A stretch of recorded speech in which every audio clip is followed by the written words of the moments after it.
I see you got top 5 up there. Drake need to get away from top 5. Wack 100 claimed he possessed a flash drive with information that could end Drake's career. Welcome back, it's your host Nancy Brown. If you are new here, make sure you have subscribed to our YouTube channel. This is how much respect I got for you, Drake. I'm telling you, somebody listen. Drake, hear me. Wack discussed receiving harmful stuff on the Six God while showing off a thumb drive in the most recent edition of his and Adam 22's well-liked podcast. No troll, Pyro. You need to get away from that dude. This has been in existence about 90 days. Wack asserts that he withheld the material out of consideration for the celebrity. However, the manager, podcaster links the data to Top 5, a Drake affiliate. And I have made sure it hasn't went anywhere, personally. I think you know what I'm talking about. That dude, with his mouth and the things he says. It does not support your career and how far you've come. Man, dude ain't nobody, bro. Dude is nobody. Dude. Come on, we watched this same dude get mushed in the face and kicked in. All year long, Wack 100 has been thinking. Throughout the Drake spat, the music executive and West Coast veteran has been riding beside Kendrick Lamar. He has stated unequivocally that he supports Dot and that his tour with Caesar would be a tremendous success. Additionally, Wack 100 managed to rag on one of Dot's self-appointed operations. Since the Compton superstar was freed from prison in September, Top 5, a Canadian musician with connections to Drake, has been making fun of him. I don't know where y'all come from, bro. We off the porch at 12. However, Wack is unconcerned. He's actually a little amused. Wack 100 recently spoke with DJ Vlad and was asked his thoughts on Top 5. The CEO was questioned if he was worried that Top 5 might take action against Kendrick Lamar and Caesar because they would be performing in Drake's hometown. To put it nicely, he wasn't. Ain't nobody worried about dude. Wack continued. The music mogul stated that Kendrick Lamar's team will make sure he is protected in a more pragmatic manner. He commended the rapper for being aware of his identity and his group for being equally aware of appropriate behavior in other cities. After ridiculing Top 5 in the Toronto scene, Wack 100 asked if they would have sharpshooters available for the Compton rapper's performance. Wack 100 also had some words for the Six God.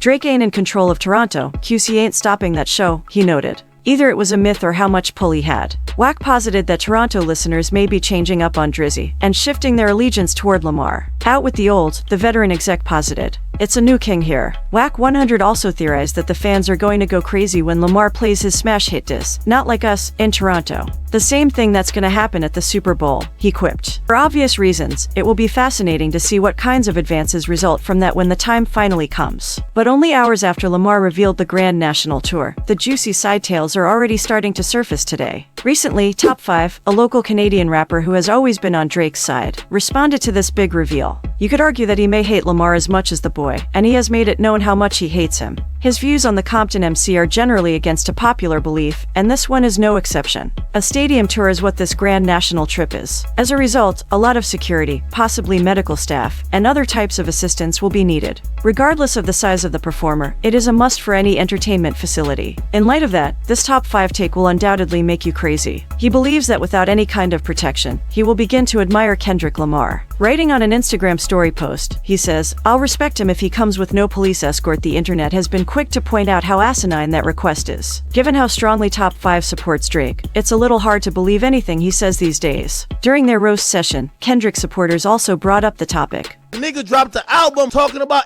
Yo, brother. The fact that DJ Academics is not the greatest fan of Kendrick Lamar is now well known. The hip-hop media detective has often shown up to dampen his spirits whenever the Compton MC does something admirable. Although it's acceptable to not be a huge fan of an artist's music, Act's recent tirade is stretching the boundaries in a risky way. With all due respect to the LGBT community, when in the history of fucking hip-hop have we ever given a fuck about that type of shit, bro? The subject of discussion today is Kendrick's Mr. Morale and the Big Steppers. He's going back to 2022 to discover anything he doesn't agree with, even though GNX is currently his most recent piece of work. Kendrick couldn't rap about saving black people no more. He started rapping about his auntie's a man and that he got fingered. Act Let's Go and launches into a quite offensive and repulsive tirade about anti-diaries. As you recall, the song explores the general perceptions of the LGBTQ+ community. Big 45 is back in and he don't want to hear it. As well as a very personal story about his trans uncle. Considering the delicate subject matter and the song's meaning, Academics comes out as resentful rather than humorous, which is what his co-hosts and guests appear to believe. Overall, he feels that Kendrick needs to hang his hat on these types of issues and talk about them in his music to be relevant.